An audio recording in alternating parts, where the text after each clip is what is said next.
Aux morts!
Mesdames et messieurs, chers élèves, comme chaque année depuis le 8 mai 1945, il nous revient de commémorer ceux qui ont fait le sacrifice de l'essentiel. L'essentiel, c'est-à-dire leur vie, ce sacrifice qu'ils ont fait justement pour que la vie puisse continuer, pour servir quelque chose de plus haut qu'eux-mêmes. Cette gratitude des vivants aux morts, cette gratitude que nous devons aux morts, elle est le nerf principal d'une civilisation qui fait de l'amour de l'humanité et de la profonde singularité de l'expérience humaine des valeurs supérieures. Sans doute est-ce cela qu'avaient à l'esprit les 19 jeunes gens du petit village de Bedford, situé au fin fond de la Virginie, et qui s'apprêtaient en ce matin du 6 juin 1944 à débarquer sur la plage d'Omaha Beach. L'Europe n'était pour eux qu'une tache de couleur sur une carte. Les Européens étaient comme de vieux cousins dont ils étaient séparés depuis 2 siècles. Leurs sorts furent scellés en 15 minutes. Tous périrent sous les balles ennemies. Ils avaient conquis l'infini de l'homme, le don de soi, dans une infinie douleur. Ils furent et demeurent dans notre souvenir des héros, comme ceux que nous venons d'honorer. Quand ces 19 noms furent affichés sur la vitrine de la pharmacie de Bedford, les habitants furent saisis d'effroi. Ce fut le cas notamment de la famille Obak-Bogues, qui perdait ses 2 fils. Leur sœur est maintenant âgée de presque 90 ans, et elle raconte. Les gens avaient conscience du grave danger que représentait Hitler. Nos garçons voulaient faire leur part, et nos parents malgré leur peur, comprenaient la nécessité du sacrifice. En ce jour, nous devons tous nous demander si nous sommes à la hauteur des idéaux pour lesquels sont morts ces jeunes gens, et tant d'autres avec eux venus combattre pour sauver des inconnus, et si tout simplement, nous aussi, nous faisons notre part.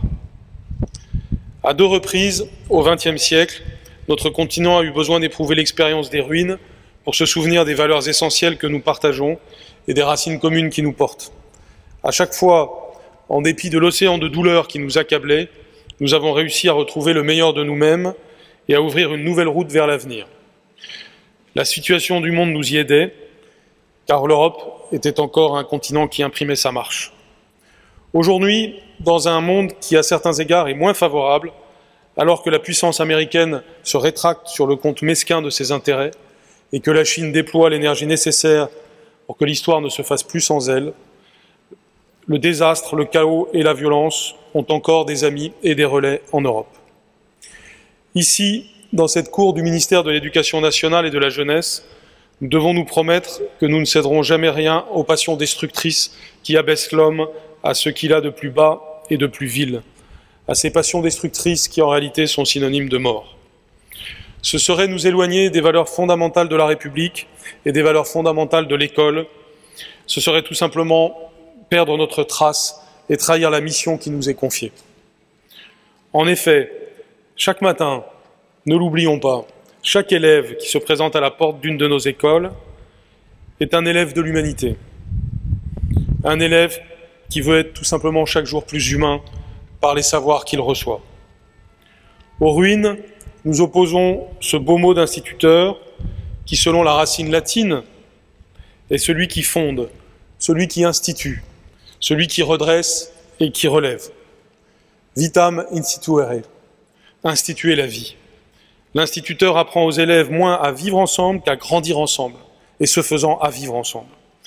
Par lui et en lui se transmettent des vérités éternelles, car il est, selon les termes de Charles Péguy, le seul et l'inestimable représentant des poètes et des artistes, des philosophes et des savants, des hommes qui ont fait et qui maintiennent l'humanité.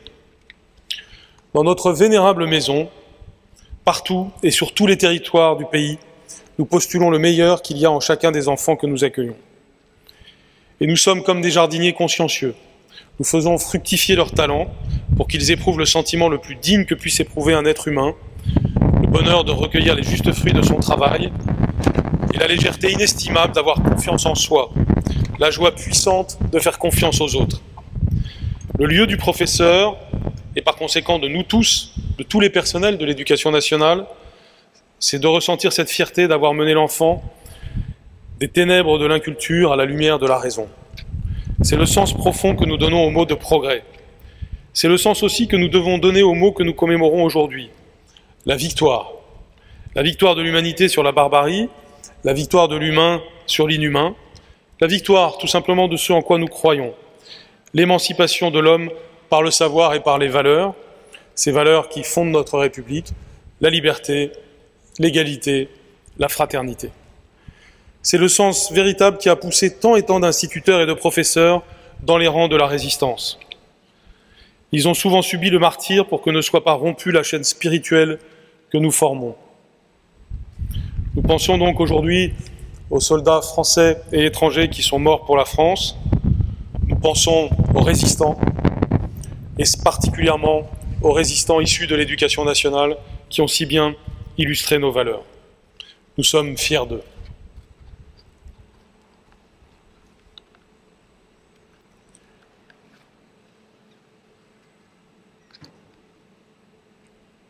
Vous me permettrez d'avoir une pensée particulière pour Jean Zay, qui, en tant que ministre de l'Éducation nationale, est mort lui aussi au cours de la Seconde Guerre mondiale, et donc a subi le même sort que ceux que j'ai cités. C'est pourquoi nous vivants, nous ne devons rien concéder à la facilité, rien concéder à l'éphémère, jamais nous réfugier dans la coupable torpeur des vieux pays. Nous sommes la jeunesse de ce pays. Nous sommes l'avenir et par bien des aspects, l'espoir. La France est un pays aux racines profondes, c'est aussi un pays à l'avenir glorieux si l'éducation est à la hauteur de notre histoire. À vous, jeunes gens, nous devons autre chose que la palage criblée des balles d'Omaha Beach. Nous vous devons la marche en avant de notre continent, qui n'est autre que la communauté de destin d'une culture et d'un intérêt commun dans un monde incertain. De Paris à Varsovie, d'Amsterdam à Athènes, il y a cet air de famille qui, à chaque fois qu'on le retrouve, nous fait dire qu'on est de retour à la maison. Cette douce joie d'Ulysse qui vient de retrouver sa patrie d'Ithaque. Nous vous devons les langues qui sont seules capables de démêler les chevaux compliqués des passions contraires et des intérêts opposés. Nous vous devons ce qui permet de subsister toujours entre Européens. Ce qui nous permet de subsister, c'est la principale leçon que nous avons tirée des ruines, la réconciliation et la paix. La paix, ce bien, si précieux, souligné par Blaise Pascal, et que parfois nous avons tendance à l'oublier parce qu'elle nous paraît naturelle, alors qu'elle est une conquête de chaque jour. Nous vous devons, à vous, la jeunesse de France, de croire plus que jamais dans les facultés de l'esprit humain pour surmonter les défis majeurs de notre temps. En premier lieu, celui de la préservation des grands équilibres de notre planète. Il y a un instant, j'étais avec des élèves de CM2, de 6e, de la ville de Poissy, qui travaillent à la rédaction d'une charte pour la planète, et qui, comme tant d'écoliers, de collégiens, de lycéens de France, comme ceux que nous avons reçus récemment, travaillent à cette réflexion et à cette action écologique absolument indispensable, et qui fait aussi partie des défis renouvelés de l'espèce humaine. Ce que nous pouvons appeler le bien commun est au même titre que la santé et l'éducation, ce qui doit nous rassembler afin de préserver ces biens communs. Nous nous devons de porter la République, qui est l'expression française de cet amour de l'humanité. La grande République qui nous rassemble sous une même loi et dans une même langue, et qui nous rassemble parce que nous sommes familiers les uns aux autres. Nous sommes familiers aussi par les petites républiques du quotidien, les petites républiques de nos classes, la petite république de notre ministère, où on nous apprend à aimer ce qui compte, à aimer notre pays, à aimer le prix sacré de la liberté, et puis au fond, à cette république intérieure que nous avons tous en nous, celle du respect profond des autres. Là où tout a commencé, sur le rocher de l'Acropole, Périclès chantait les vertus de la cité athénienne. La liberté est notre règle dans le gouvernement de la République. Et dans leurs relations quotidiennes, la suspicion n'a aucune place. Le stratège, le grand Périclès, dont la silhouette se découpait sur la grandeur éclatante du Parthénon, qui allait fixer pour les 2 millénaires suivants l'expression du beau, voulait convaincre qu'il n'y a de démocratie que dans la confiance, cette confiance que nous nous accordons les uns aux autres. Dans un monde où tant de personnes se font les agents de la défiance, où l'avancée de la technique parfois véhicule cette défiance, nous devons chérir ce mot de confiance comme nous chérissons les valeurs de la République. Nous vous devons, chers élèves, cette confiance qui scelle nos destins, qui nous prémunit des abîmes de la division et nous rend tous plus forts. Nous vous devons enfin d'être ceux qui, dans quelques années, seront en mesure de prendre nos places, comme nous l'avons entendu dans ce beau couplet de la Marseillaise, et de mener avec la même conviction le travail que nous accomplissons ici chaque jour. La saine exigence qui permet à chacun de donner le meilleur et de trouver ainsi sa place dans la société. C'est de votre travail que dépend le destin de la nation, c'est de votre audace que dépend l'avenir de notre civilisation, c'est de votre foi en vos racines et en l'avenir de notre continent que dépend notre liberté et notre capacité à compter dans ce monde.